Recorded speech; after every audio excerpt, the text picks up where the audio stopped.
Today we're going to be exploring the idea of the trophy wife. Why do some people see the label as an insult and others aspire to be one? But to put it into a celebrity context, we're going to be looking at the current Kevin Costner divorce saga with his much younger wife, Christine Baumgartner. Where she has battled for a record-breaking amount of monthly child support, over $160,000 per month, so that her children can maintain their lavish lifestyle when she has them. But as the internet seems to have judged, is she actually just making a desperate money grab for herself because her so-called trophy wife days are over? We're also going to be looking at the latest shenanigans of Kanye West and his rumoured wife Bianca Censori, with everyone wondering if the gold digger singer is overdressing or underdressing her deliberately in some very shocking outfits. So today we're going to be asking, what makes someone a trophy wife? Is it actually ever okay to call someone a trophy wife? And to what extent are all relationships transactional? Join us as we go straight to the comments. Okay, let's go straight to it. What is a trophy wife and where did this idea come from? Well, there are definitely different interpretations of the term. So bettertopics.com describes it as the term trophy wife itself reflects the notion that the wife is akin to a trophy or prize that the husband displays as a symbol of his success, wealth, or social status. But there are other definitions that focus more on an age disparity. So Urban Dictionary, which we love, they said a young, attractive woman married to an older, more powerful man. His role in the relationship is to be her sugar daddy and provide her with power and material wealth. Hers, beyond providing sex, is to remind others that he is powerful or rich enough to be desirable to such a woman despite his age, and thus to serve as a marker of his status, hence the trophy part. And they've called it a specialised type of gold digger. Well, I know we're going to talk about the gold digger label later, but all I could think about when I think of a trophy wife is that sort of blonde, busty, sort of Hugh Hefner style wife. Yes. That cliche. And do you remember when Anna Nicole Smith, that beautiful Guess and Playboy model, married 89-year-old billionaire J. Howard Marshall, and she was only 26 at the time? Yeah. No, I do. I mean, that was quite shocking. Yeah. Because there was such a big difference in their age and their wealth that I think at the time, and probably since, pretty much everyone, particularly his family, they were like, this has to be transactional. There's no way that love is actually at play here. But that's the difficulty. You can never really know what people feel or what's going on behind closed doors. I think what's really interesting with the example that you've given there is that it's such a basic stereotype of what a trophy wife is. So on Reddit, someone boiled it down to, your husband is only interested in you because of your looks. He doesn't care about your personality or your skills. But Fortune magazine, who claimed to have invented the term in a 1989 article, they focused on more than just the looks. And the senior editor, Julie Connolly, she wrote at the time, enter the second wife, a decade or two younger than her husband, sometimes several inches taller, beautiful, and very often accomplished. This trophy does not hang on the wall like a moose head. She works hard. For starters, she often has her own business. So I'm really thinking of Amal Clooney now, and someone who's really accomplished, intelligent and beautiful. Do you remember when Tina Fey and Amy Poehler, they made that joke at the Golden Globes where they listed all of Amal's sort of achievements, like international human rights lawyer, who worked for the United Nations and so on and so on. And then Faye joked, tonight her husband is getting the Lifetime Achievement Award. Yeah. You know what's really funny is I actually did see an article not that long ago where they listed him as a trophy husband. Yes, so I was actually quite surprised to see a lot of comments about her appearance recently at the Venice Film Festival where she is with George Clooney. And there's lots of comments like this. It seems ages since she was headlined first and foremost as a premier human rights barrister rather than a trophy wife. And then another comment referred to her as an elegant clothes horse. And in fact, when I just, when you do Google image search, trophy wife, do you know what comes up? It's a lot of Playboy models, sort of as wives or models, and Amal Clooney right at the top. Wow. So I was really surprised about that. So she's the ultimate one. Yeah. Well, it is funny because I do think that the original idea of a trophy wife was really more of either a former beauty queen or even a society wife like Jackie Kennedy, who came from, a good family and connections. But now it definitely seems like the definition has expanded to include even more attributes. So these days, a trophy wife is expected, she's expected to be stunningly beautiful and young, but also, just in case that's not enough, connected, successful, and rich in her own right. So The problem with that, even though obviously that's an amazing thing to be, is that the term trophy wife, the focus is so on the wife as an object, Mm. something that's meant to be flaunted. And instead of focusing on, well, this man loves a woman because she's got all these attributes, she's really accomplished. But in this way, it's only important if these attributes are visible to other men, sort of as a signal of his success and power.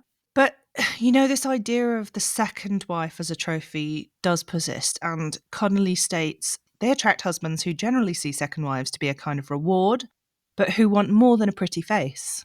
And this makes me think of Dynasty, which I've recently started rewatching, going right back to 1981. Have you watched Dynasty? No, I've obviously, it was so famous that I'd heard of like the classic water cooler scenes, but I never watched it myself. Well, I love watching it just really for the glamour and glitz.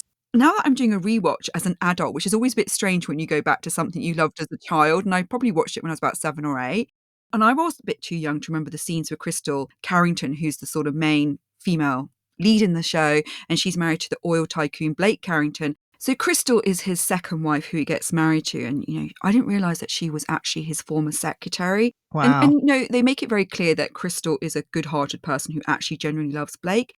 But as soon as she's whisked into his sort of crazy millionaire lifestyle, she's given this extravagant clothing budget and she has to be this beautiful society wife. And what's interesting is all her sort of former secretary friends really envy her and sort of talk about, Mm, like, why did you get him? Why did you win the lottery? While the yeah. family she's sort of marrying into are always judging her and disapproving of her. What is clear is that Crystal, she can't win with anyone. And I think that's the dilemma of a trophy wife. She's sort of judged and envied, and she also has to play second fiddle to her husband. I mean, how would you feel being called a reward or a prize for someone?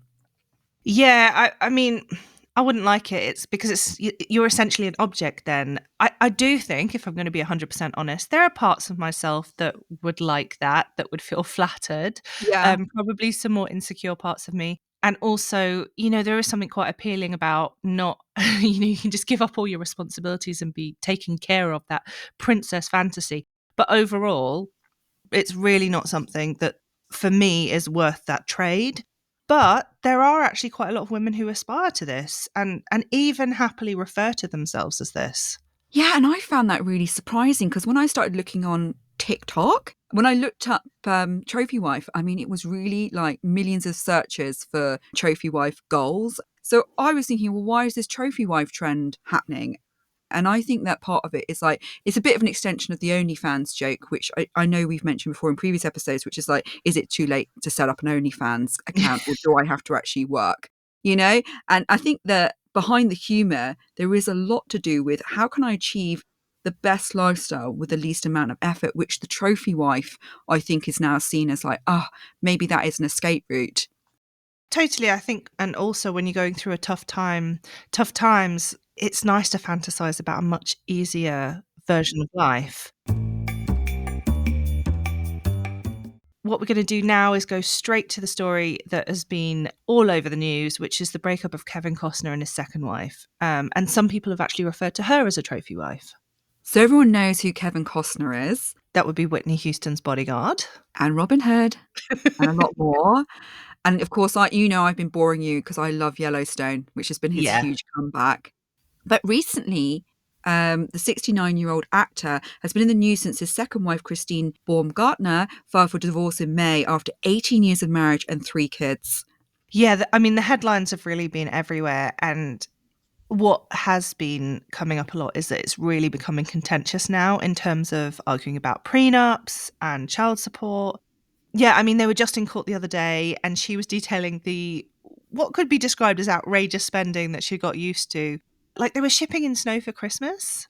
Oh my goodness, you could just come to Norway. There's so much snow. Take it Yeah, with you. it's free. Yeah. um, and I know we're going to get to some really good comments about this stuff Mm. because yeah, people are hilarious.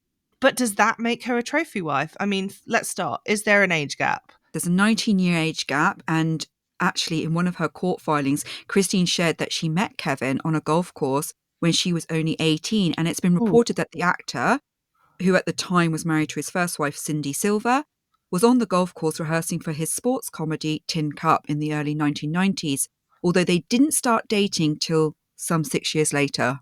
What you know? Yeah, there's I know. Mm, mm, I'm not calling bullshit on this, but yeah. exactly. But I mean, there is a bit where I'm like, who stays in touch with an 18-year-old for 6 years platonically while married to another woman before you get together?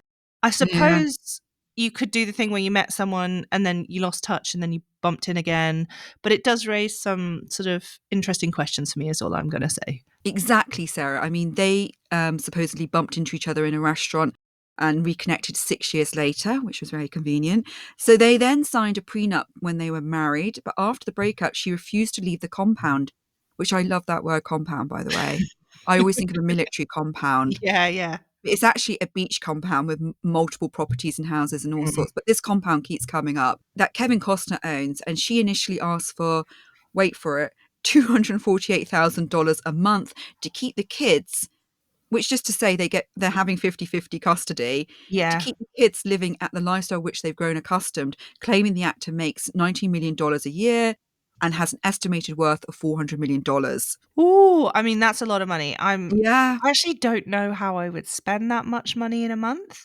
I'm sure I would give it a good go though if I was Yeah. given the opportunity. Yeah. But someone else also tweeted, I was wondering if it was the total for a year and if it was a typo or something. Yeah, no, I get what you're saying. Yeah. Yeah, I mean, but attorneys for Kevin Costner were not having it, and they ordered her out of this beachfront compound. As her prenup said that she had 30 days to kind of get out of our house.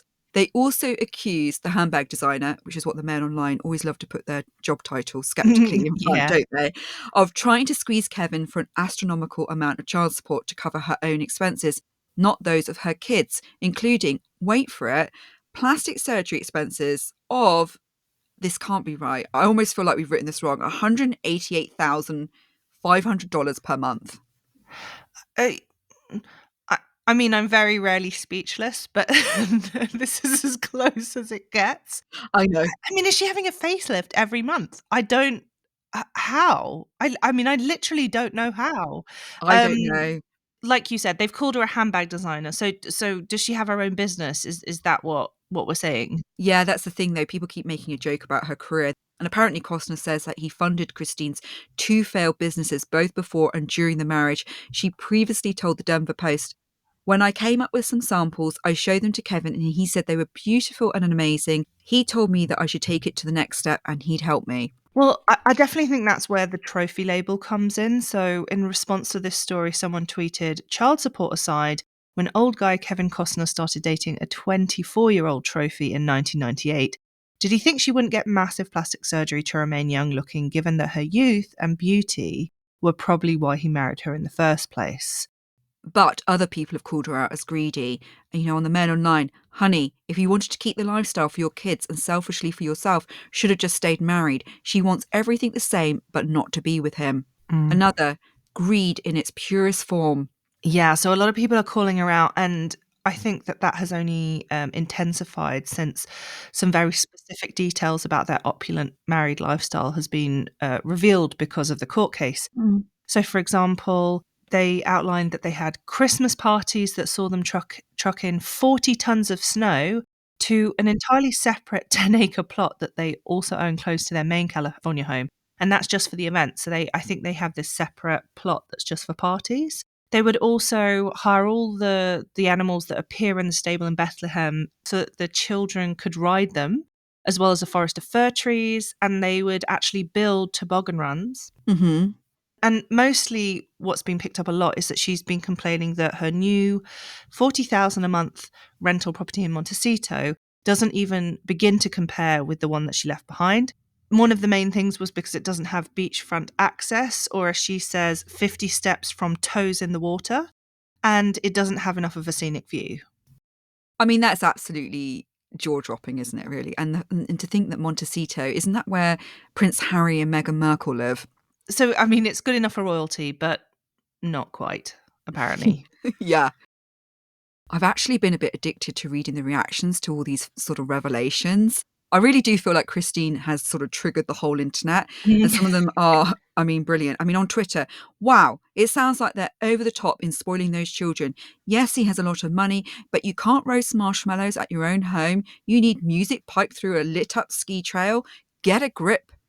And then on the Mail Online, how they live in a fantasy world of excessive consumption. Their energy use must rival a village or a small town. But on the Mail Online, yet another decent man being taken to the cleaners by a devious and deceitful woman. No wonder more and more men are no longer prepared to commit. You know what? I see that a lot in the comments where people take a specific story or a specific situation and then they tie in these biases that they already have about, an entire group of people. So, like, all women are greedy or Yeah, all men are cheaters. And whenever I see them, the first thing I think is, okay, so you've had a really bad breakup and yeah. you're still projecting that on. But would you say all the comments are against her? No, not at all, actually. It's a much smaller proportion. I would say 10% of the comments are actually disagreeing with what other people are saying, particularly to do with the relative wealth between the two of them. Mm. And someone said on the Mail Online, small change for him, pay up. On Twitter, the prenup she signed at 24 says she gets 1 million on divorce and 30 days notice to vacate their home. Now, after 3 kids and a long marriage and him earning 90 million in 2022, this seems pretty unreasonable. And interestingly, I found this comment. I wonder about that prenup. He's been shaming her publicly about how much money she spent on plastic surgery. I mean, how much of that surgery was mandated in the prenup? And were there weight girls she had to meet after each baby? He seems such an asshole. Yeah, I mean, we really don't know, and that's a massive assumption. But I think the really important point is the relative amounts. I mean, it seems like a lot of money she's asking for, but then I suppose if you put it in the context of the amount of money he's making and the length of time of the relationship, Yeah. it's not like she's just tried to divorce him after a year. And also just inflation, because what a million was worth in 1998 and what a million's worth now Yeah. has changed a lot. But I think it brings up this idea of, how much unpaid work do partners do that then contributes to the success and the happiness of the other person. So he was already successful, but there's a classic thing of not valuing the contribution of the stay-at-home partner. And Mhm. Costner himself even said to people in 2022, "My wife does things that just completely it just helps. The house is prettier because of her, everything is warmer because of her. There's these little things that she does, and I think it's the power of love, but that she makes her home that way." I think that's a really important point to make. However, we just learned yesterday that the judge, he actually slashed her child support down to $63,000 a month, less than half of the $129,000 she's getting, and over a third of what she actually wanted. Yeah, I mean, it's still a lot of money, and that's what people have commented on a lot. So someone said 63K a month, most people don't even earn that in a year. And what people seem to be highlighting in their comments is just how out of touch they seem to be compared to the realities of most people's lives. And that's definitely, I think, upsetting a lot of people. Yeah, I think that is where people are quite fixated, is on the conspicuous consumption. Mm. But another aspect of this is it really does feel like there's some definite hurt feelings going on. And there's been Mm. rumors that she has cheated on him.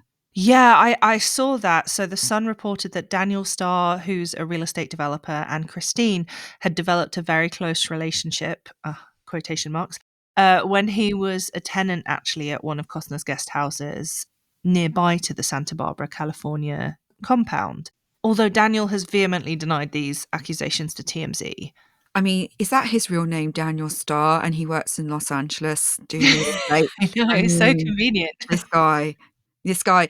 But I mean, people have been pointing out there does seem to be maybe potentially some hypocrisy going on here, because I remember even growing up when he was in his heyday, Kevin Costner, there was also rumors that he was a bit of a womanizer. So Mm. I found these quotes on the Mail Online. Well, he was never home. He was probably not alone either. Was that in the prenuptial? He's known as a womanizer. So yeah, this is something I think that's really been persistent about him, is that he's known for being a serial cheater. And of course he's been married, I think once or twice before. Yeah, once before, yeah, so who was still married to when he met this wife, although didn't start dating. No, Um, of Look, course we not. can never know for sure. Rumors are rumors, but I just think if you take it to on the general stereotype of these kind of powerful man trophy wife relationships, there is always an inherent double standard. So, and it essentially comes down to the power dynamics, right? So, in the traditional trophy wife situation. The man has the age, the experience, the money, the power, and the connections. And what the woman is stereotypically supposed to bring is the youth, the beauty, but the source of her money and success is him. So even if she ends up with a successful business, it's usually because he's provided seed money or connections. So, for example, there were rumors that Harvey Weinstein had set up his ex-wife, Georgina Chapman, as the designer in Marchesa and then pressured the female stars into wearing her gown. So it's that kind I of, remember you that. know, situation that people are sort of like using. Hmm. But her job, her ultimate job as a trophy wife, supposedly, is to reflect well on him, to potentially provide children and a comfortable home life. And part of that stereotype is that the husband is, he's allowed to travel a lot, be away, emotionally neglect her, and have extramarital affairs. But in her role, she's not allowed to transgress at all. And she's not really supposed to get old either. Oh gosh. And I was thinking about this case, is that I wonder if the embarrassment is higher for a man if he's cheated on than the woman. Like there's an expectation that men are prone to cheating, especially if they're seen as alpha men like Kevin Costner. Yeah, and you just sweep it under the rug and ignore it as long as you're the Yeah. wife.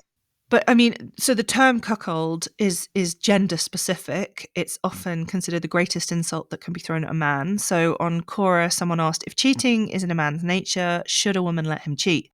And, among other responses was this one: cheating is not in a man's nature, it's his choice. And traditionally, cheating is more frequently overlooked and more easily forgiven Mm. when a man does it because we treat it like it's normal when it's not. Mm. But I also found this comment on YouTube, which I think is really interesting, which is, I've always felt this kind of animosity in this divorce did not come out of nowhere. And I think that's so true because so often people use money and other things and kids as it's just an expression of their own hurt and their own anger. Yeah. Like a Yeah. real weaponization going on. Yeah. So, I mean, we try our best, Sarah, to find out everything, but we don't know really what has happened behind those beach compound doors. But in all seriousness, I do think there's part of me that thinks, this prenup of $1 million in settlement is not much compared to his enormous wealth. And those children are pretty old already. I mean, as in they're in their teenage years. And there's part of me that thinks we know how people like to demonize women who are considered demanding and assertive and demanding their value. But a Mm. lot of the comments, the majority of the comments, like I said, are focused on calling her a gold digger. And I actually don't think she'll be set up for life, especially if they stick to the terms of this prenup. No. Considering her lifestyle and inflation, 1 million, you can go through that quite quickly. So, talking about gold digger, I often get the term trophy wife and gold digger mixed up. And I know we're going to talk about Kanye West in a minute, but he has really lodged the concept in my head with his song Gold Digger. Do you remember the lyrics? It said, Yeah. "We want prenup." Yeah. Yeah, it's something that you need to have because when she leave your ass, she's going to leave with half, which is Yeah. my really bad. I don't know if that's wrong to like use his It's style of rapping. MC Lisa in the house. And, Yeah. you know, they reference a prenup, and that's been a big bone of contention in the Costner divorce. But what is the difference between I generally don't really get the difference between a trophy wife and a gold digger, or maybe a little bit. Okay, so, like, here's where I get to do my best Susie Dent impression, which I'm very happy Mhm. about. Okay. The Reddit forum actually has asked this exact question, and one of the answers, they focused, on the transactional element and whether it was open or not. So, I think with a trophy wife, everyone hopefully understands what the game is. With a gold digger, she tries to make you think she's in it for something other than the money. Another answer, though, focused on looking at the perspective or the motivation. So, a gold digger is describing the motivation of the woman. She's in it for the money. A trophy wife is describing the motivation of the man. He wants someone he can show off to the rest of the world. So, it could be Mm. both. And finally, the trophy wife is the one that gets used. Gold diggers use others. But as you can see with these definitions, there can definitely be a crossover between the terms. Yeah, that's a really good description. And it really makes me think that with this term, it's like the idea of who's using who. And this is something we've seen coming up a lot in the comments debated about sort of Kanye West and his new wife, Bianca Censori. But this idea of like who's using who, it suggests that people like are after a specific thing, for example, money, lifestyle, power, sex, arm candy. Or on the other hand, there's love, but that both can't exist at the same time. Yeah, I've noticed that a lot. I think, it's so complicated because a lot of people will have attributes in their mind of what they want in a partner. So, reliability or similar interests. But that doesn't mean the relationship is purely transactional. And you can definitely be attracted to certain attributes. The first time you meet someone, you might notice their appearance, but hopefully you're not just staying in the relationship because of that. There's also an allowance for change. No one stays the same forever, so everyone gets older, even if you do have a nearly $200,000 budget for plastic surgery. Yeah. And, women, if you're gonna have a family together, women have babies, their bodies are gonna change. On the other hand, you could marry, someone who has a really successful business and then go through tough times economically. So how people respond to change in the initial attributes that they find attractive, I think that tells you a lot about how much a bond has been built and whether it's purely transactional. Mm. So, how could we not see or unsee Kanye West lately, especially since he and his wife, which they always put in quotation marks, Yeah. Bianca Censori, they've been visiting Italy, and she's been seen in a range of very skimpy, form-fitting, and often quite sheer, nude-coloured outfits. I mean, these outfits have been absolutely shocking. I mean, I've even read that there's been calls for them to be fined for indecency because of her outfits. I mean, they're just literally like she's walking around naked. Or yeah, or just in stockings. Yeah. So we don't need to introduce Kanye West. I think everyone knows who he is. Mm. He was previously married to one of the most famous women in the world, which is Kim Kardashian. And in 2014, he even referred to her as a trophy wife in a song that he did with Future called I Won. So in the lyrics, he said, "You the number one trophy wife, so it's only right to live the trophy life." And he also referenced her sisters in the song. So I'm just going to read this. "You could look at Kylie, Kendall, Courtney, and Chloe. All your mama ever made was trophies, right?" I mean, that's super creepy. Like, they're just like decorations. Yeah. And as we've seen, Kanye has openly described Kim as a trophy. But since they split in 2021, it feels like he's paraded quite a few women publicly on his arm in very revealing outfits. So one of the first was Julia Fox. They were seen together from December 2021 to Feb 2022. And on their second date, she has said that she had discovered that the rapper had filled their entire hotel suite with clothes for her. So he redressed her. And she described this as it was every girl's dream come true. It felt like a real Cinderella moment. Yeah, I think there's a fine line, feeling like you're sort of Julia Roberts and Pretty Woman having that makeover montage, and Mm. then someone saying, "Look, you're going to be wearing this." It feels very, well, knowing his history, it feels very controlling. Yeah, I completely agree. One of the main things my mum used to say to me growing up was, if a man tries to tell you what to wear, run. Yeah. And it definitely feels like another Julia Roberts film, which is Sleeping with the Enemy. That's what it makes me think of. Yeah, that film still gives me a chill up my spine. It was so good. But I remember that scene, where she was wearing this tiny backless dress, even though she was saying to her husband, who was abusing her, that it was super cold. But I really did find that film, like I said, scary because it was really about coercive control. Mm. Yeah, exactly. And we're not necessarily saying that this is exactly what's going on with Kanye, but there does seem to be a pattern of Kanye West dressing his partners. So there was a Mhm. tweet that says, "Kanye isn't doing anything we haven't seen before. He dressed Amber Rose and took her to Fashion Week. He filled Kim's closet with designer clothes, and now he's dressing the woman he's spending time with." But some of the reactions, so there was another tweet that said, "He treats women like inanimate dolls he can dress and modify to elevate his image, but they think it's romantic." Exactly. I do think that we're seeing a pattern here. And this is playing out again with his newest partner. And they supposedly married in a ceremony in January, 2 months after finalizing his divorce from Kim. But TMZ reported that they haven't actually filed a marriage certificate to make it legal. Which I suppose makes sense as to why people are always putting the quotation marks around the term wife. Exactly. But, this relationship, it seemed to come out of nowhere. People aren't entirely sure who she is. They don't know when they got together or if they're actually married. But some of the reports are that she worked for Kanye's company and was listed as head of architecture at Yeezy from 2022, which is according to her LinkedIn. And a lot of people have speculated that Kanye is taking control of her clothes and image too. So during this Italian getaway, she's been seen, as we said, in some really revealing outfits. What would you call them? I know, they just remind me of like when I was younger, I used to get my mum's tights and put them all over my body up to my breast, to the top, and make an outfit. That is literally what she's walking around in Italy with high heels Mm. on. And it does really remind me of his Yeezy fashion line and also like Kim's body line Skims, you know, that really kind of minimalist, nude color. Control wear. And, a lot of people have opinions on this relationship and on their recent behavior. So there was a male online comment that said, I don't know, but she looks to me like a trophy wife just to make someone jealous.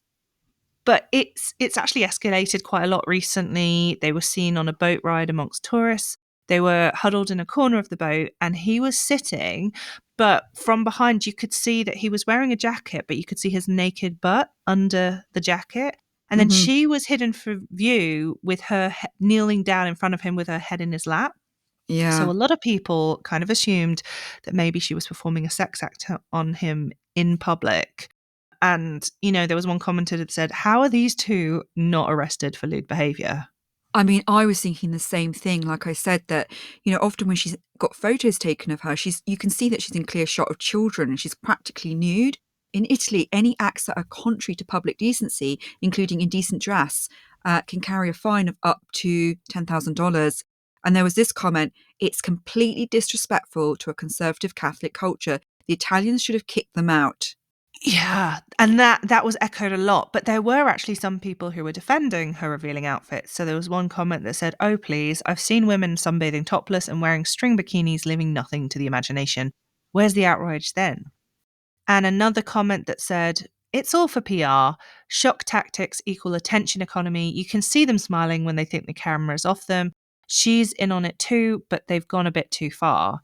But there were also some people who were expressing concern. So a male online comment said, either this woman is being held against her will or she has near zero respect for herself, possibly both.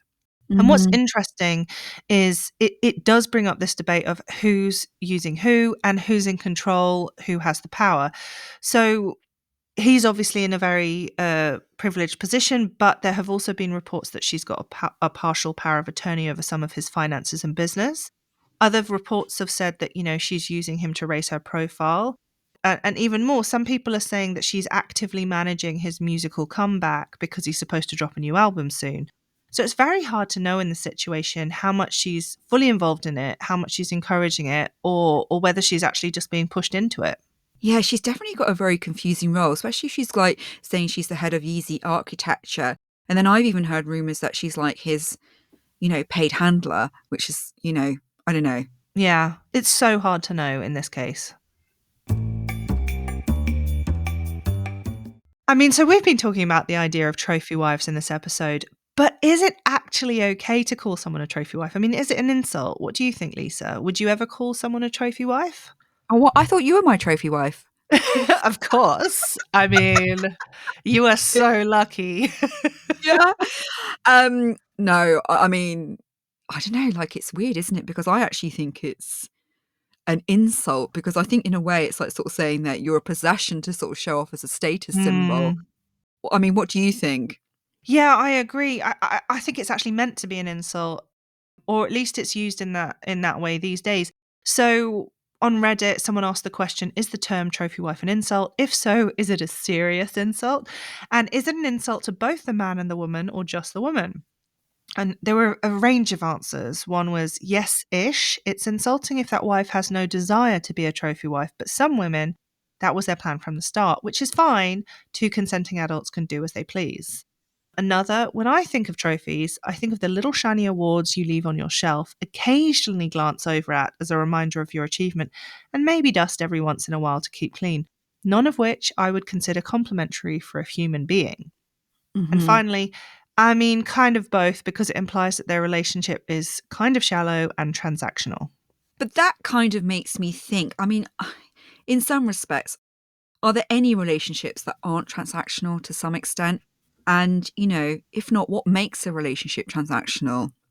Well, a transactional relationship is essentially based on reciprocity and needs. In a transactional relationship, both parties expect to receive something in return for their investment. And these relationships are not at all based on the idea that you should give without expecting something in return. But I don't actually think it's possible to have no expectations at all in any relationship. It's just whether the things that you're expecting are reasonable or quantifiable. Are you just talking about money or just sex? So on Medium, someone said, all relationships are transactional and the primary commodity is value, which is, valuing the other person. Hmm. And that's a completely different way of looking at it. So on Quora, someone replied, "Of course, it may not be spoken, but it's always a trade. Even if you say you only want to love someone, you want that someone to love you too." So I think it really depends on what the transaction is involved and what the value is that you are expecting in return. Yeah. I suppose, like, if you're in a relationship and you give sort of love, affection, attention, time, you invest all these things and you're not getting those things back, it's really not healthy. Mm. And sometimes I do think there is a division of labor in the home, it just, whether it's gendered or not, someone might do some more housework, someone might do more of the house admin. But people talk about having different love languages as well. Yeah, when that was brought up, I think it has changed how people view things. One person might show their love through service or gifts, another one through words or physical affection, and they can be equally as valuable. So, for Yeah, example, my dad, he was born in 1925. He would never overtly say, "I love you." If you asked him, "Do you love me?" He'd be like, "Of course," but he wouldn't say the words. But every yeah, time we came home as we got older, he'd have got a new tool that he gifted to us. yeah. And he'd insist on checking our car tires to make sure we were safe every time, even though it irritated my sister because she was like, "I've literally just had this checked. We don't need to do it again." Aw, But when we were kids, he'd always polish all of our school shoes to make sure they were nice. That was his way of showing love. My mum was much more like overly affectionate physically and saying she loved us all the time. And I think they're equally valid ways of showing love if they come from really authentic places. I completely agree. My gran was quite a stoic Yorkshire woman and she would cook Mm. roast dinner every Sunday and she would give me my favourite food, which is probably where it comes from, my love of food. Not blaming you, gran, but you know what I mean? Different, Yeah, like, I know someone said, oh, yeah, showing love through cooking meals or, like you said, checking your tyres or, just making sure that you're safe. exactly, exactly. But I think where the problem comes in these kind of in this idea of transactional relationships is when there's a really obvious power disparity. So for example, if someone has all the money and the power and the other one, they're only supposed to look pretty and that's the only Mhm. thing that they have.